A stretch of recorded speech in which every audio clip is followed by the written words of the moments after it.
لو شغال في مجال السيلز، دول احسن طريقتين تسال بيهم اي سؤال رخم من غير ما العميل يتضايق، وده بزنس في السريع.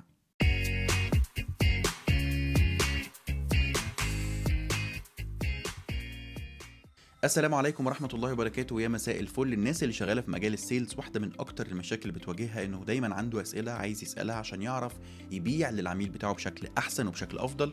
ولكن كتير من العملاء بياخدوا السؤال أو الأسئلة اللي احنا بنسألها بطريقة أجريسيف، أو أنت عارف كويس أوي إنك لو سألت السؤال ده العميل هيتضايق منك. في الفيديو ده هنتكلم على 2 تكنيكس أو طريقتين تستخدمهم لو عندك أي سؤال رخم أو عايز تسأل العميل سؤال ممكن هو يستقبله بطريقة رزلة وفي نفس الوقت ما يتضايقش من السؤال وتاخد منه الإجابة. أول تكنيك أو أول طريقة اسمها البري فيسنج، ودي الطريقة اللي حضرتك بتستخدمها قبل ما تسأل سؤال له علاقة بحاجة سنسيتيف أو حاجة حساسة أو العميل بتاعك ممكن يتضايق منها. بري فيسنج يعني إيه؟ يعني قبل ما أنا أسألك السؤال أنا بمهد، أنا بسألك السؤال ده ليه. فلو عايز أسأل عميل على البادجت بتاعه، أو معاك فلوس قد إيه عشان أجيب لك العربية المناسبة ليك، أو لو معاك فلوس قد إيه عشان أجيب لك الشقة المناسبة ليك، السؤال ده بحساس شوية العملاء، إنه بيحس إنك عايز تستغل الفلوس اللي معاك كلها، أو عايز تقيم الشخص، أو عايز تشوف هتوديه في أنهي حاجة كبيرة فتلبسه مبلغ كبير. فكتير من العملاء بيحس إن السؤال ده بالنسبة له مش ألطف حاجة.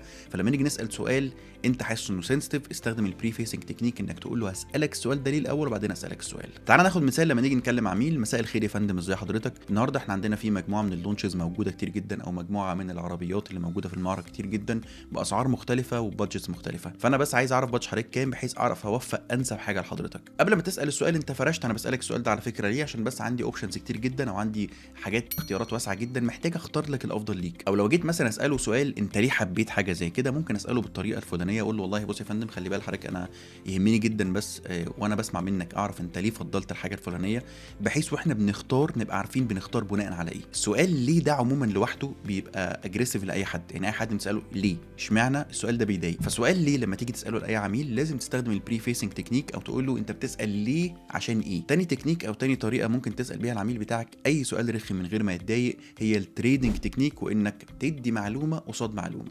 زي مثلا تقول له حضرتك عارف يا فندم دلوقتي في فتره خصومات كبيره جدا موجوده في السوق، عشان كده بكلم حضرتك عشان اعرف حضرتك لسه مهتم تشتري معانا ولا لا. انت بتقول له معلومه ان في خصومات موجوده في السوق الفتره دي، مقابل ما تديني معلومه انت مهتم تشتري معايا ولا لا. العقل اللاواعي بياخد 90% من القرارات لاي حد، وبما فيهم العملاء بتوعك والعملاء بتوعي. فالعميل بتاعك حتى لو هو كان شخصيته رخمه او رزل، لما بيخش بطريقه البري فيسنج او بطريقه التريدنج تكنيك، عقله اللاواعي عموما بيهدى شويه وبيحس ان السؤال مش اجريسيف والسؤال ما بيضايقوش. مثال تاني للتريدنج تكنيك، انك تيجي تقول للعميل انا لسه امبارح بايع لعميل شقه في الكومباوند الفلاني واخدنا خصم 25%، فانا قلت اكلم حضرتك لما لقيت خصم عالي جدا، حضرتك مهتم لسه تاخد معانا ولا لا، بحيث اشوف الخصم ده متاح حضرتك ولا لا. انت بتديله التريدنج، بتديله معلومه وبتاخد منه معلومه. البري فيسنج تكنيك انت بتقول له هسالك السؤال ده ليه الاول وبعد كده بتساله السؤال.